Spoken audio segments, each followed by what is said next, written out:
kami meninggalkan tanah air pada tanggal 1 April yang lalu, kami menyerahkan keselamatan negara, tanah air, dan bangsa ini kepada seluruh rakyat Indonesia. Selama kami di luar negeri, kami memperhatikan benar-benar segala kejadian-kejadian di tanah air.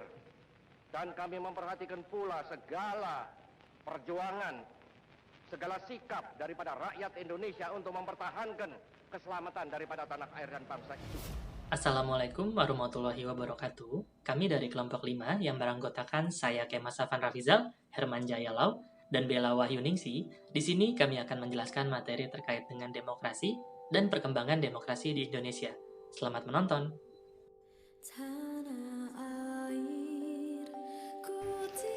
Sebelum kita membahas lebih dalam mengenai perkembangan demokrasi dan demokrasi di Indonesia, mari kita bahas lebih lanjut apa itu demokrasi.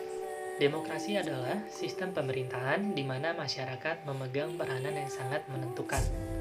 Menurut Henry B. Mayo, demokrasi sebagai sistem politik ialah di mana kebijaksanaan umum ditentukan atas dasar mayoritas oleh wakil-wakil yang diawasi secara efektif oleh rakyat dalam pemilihan-pemilihan berkala yang didasarkan atas prinsip kesamaan politik dan diselenggarakan dalam suasana terjaminnya kebebasan politik. Adapun hakikat dari demokrasi, sebagaimana kita pahami, terdapat pada makna pemerintahan dari rakyat, oleh rakyat, dan untuk rakyat. Hakikat makna yang terkandung pada pemerintahan demokrasi adalah untuk menunjukkan bahwa dalam negara demokrasi, keabsahan atau legitimasi terhadap siapa yang memerintah berasal dari kehendak rakyat. Menurut Soekarno dan Hatta, demokrasi yang diinginkan negara Indonesia yang pada waktu itu sedang diperjuangkan kemerdekaannya, yakni bukan demokrasi liberal, yang biasanya memihak golongan yang kuat sosial ekonominya. Selain itu, Bung Karno menandaskan bahwa negara Indonesia tidak didirikan sebagai tempat merajalelanya kaum kapitalis. Demokrasi di Indonesia adalah kedaulatan rakyat, sebagaimana yang tercantum pada pasal 1 ayat 2 Undang-Undang Dasar 1945. Menurut Harjono, mantan Hakim Mahkamah Konstitusi Republik Indonesia, dalam konteks kedaulatan rakyat ini, ada dua hal yang harus dibedakan, yakni kedaulatan yang masih berada di tangan rakyat dan kedaulatan yang telah dilimpahkan kepada atau dilaksanakan dalam kerangka Undang-Undang Dasar. Demokrasi Indonesia pada hakikatnya merupakan demokrasi yang dijiwai dan diintegrasikan dengan sila-sila yang terkandung pada Pancasila sebagai dasar negara. Hal itu berarti bahwa hak-hak demokrasi haruslah selalu disertai dengan rasa tanggung jawab kepada Tuhan Yang Maha Esa. Haruslah menjunjung tinggi nilai-nilai kemanusiaan sesuai dengan harkat dan martabat manusia. Haruslah menjamin dan mempersatukan bangsa. Dan haruslah pula dimanfaatkan untuk mewujudkan keadilan sosial. Kemudian, bagaimana perkembangan demokrasi di Indonesia? Sejak negara ini terbentuk pasca proklamasi kemerdekaan tanggal 17 Agustus 1945, sudah ada beberapa macam demokrasi yang pernah diterapkan di Indonesia, yang akan dijelaskan oleh rekan saya, Herman Jayalau.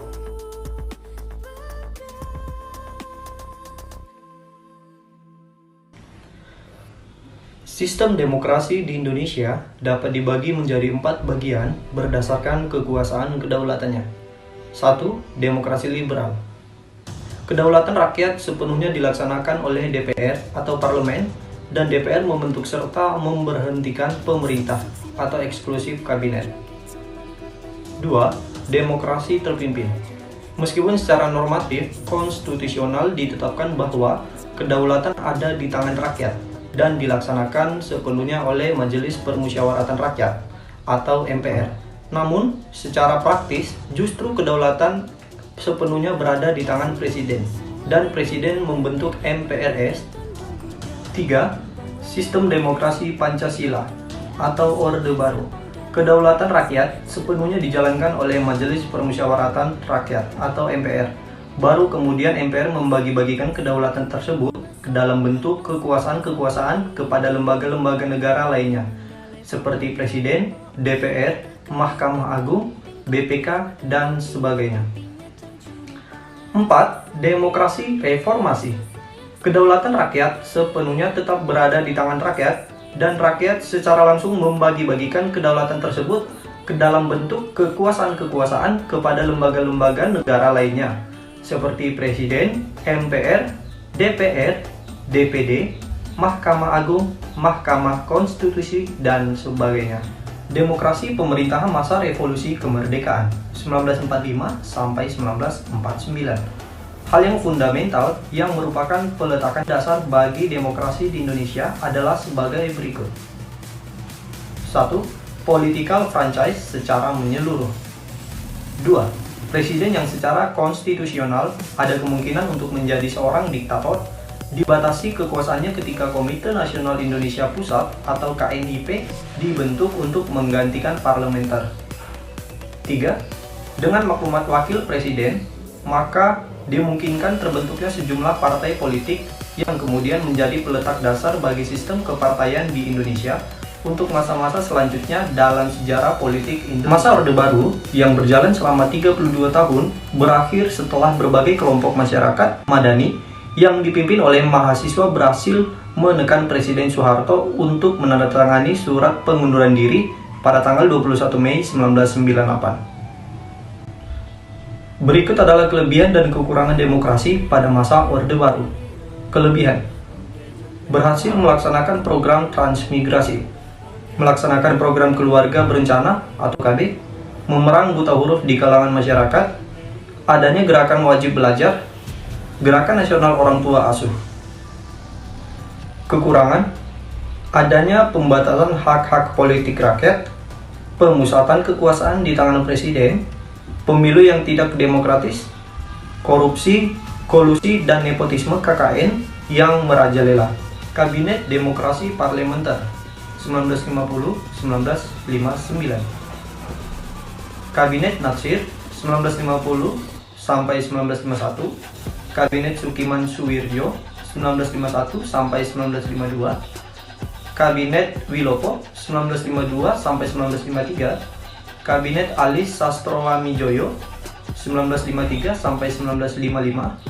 Kabinet Burhanuddin Harahap 1955 sampai 1956. Kabinet Sastroamijoyo 1956 sampai 1957. Kabinet Juanda 1957 sampai 1959.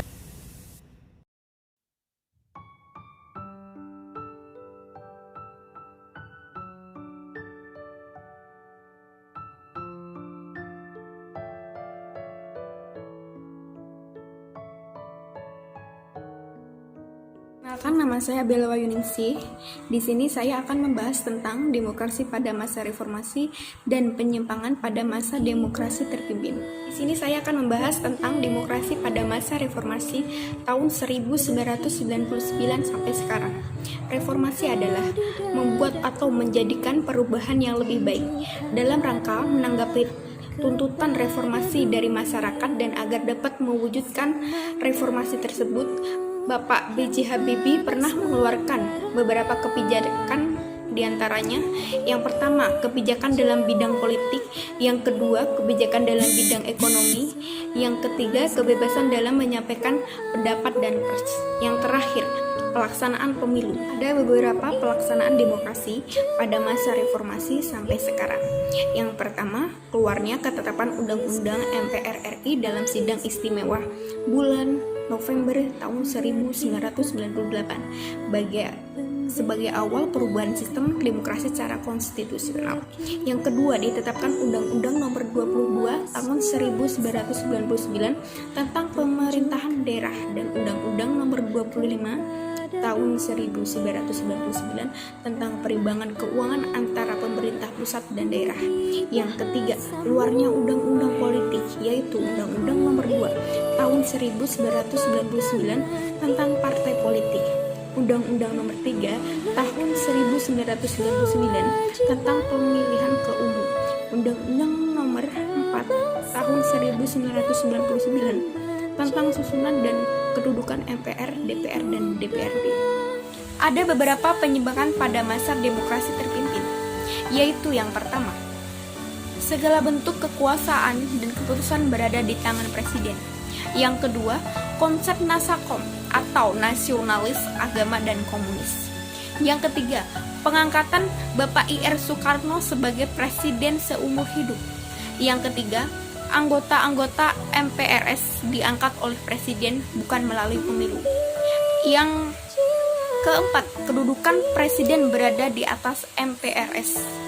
Yang kelima, DPR-GR menjadi menteri negara oleh presiden. Yang terakhir, pembubaran DPR pengangkatan ketua. Kesimpulan materi yang sudah kami sampaikan, demokrasi berarti pemerintah yang berasal dari rakyat, dilakukan oleh rakyat dan dipergunakan untuk kepentingan rakyat. Kata demokrasi merujuk kepada konsep kehidupan negara atau masyarakat, di mana warga negara dewasa turut berpartisipasi dalam pemerintah melalui wakilnya yang dipilih melalui pemilu. Pemerintah di negara demokrasi juga mendorong dan menjamin kemerdekaan berbicara, beragama, berpendapat, berserikat. Setiap warga negara menegakkan rule of law. Adanya pemerintah menghormati hak-hak kelompok minoritas, dan masyarakat warga negara memberi peluang yang sama untuk mendapatkan kehidupan yang layak.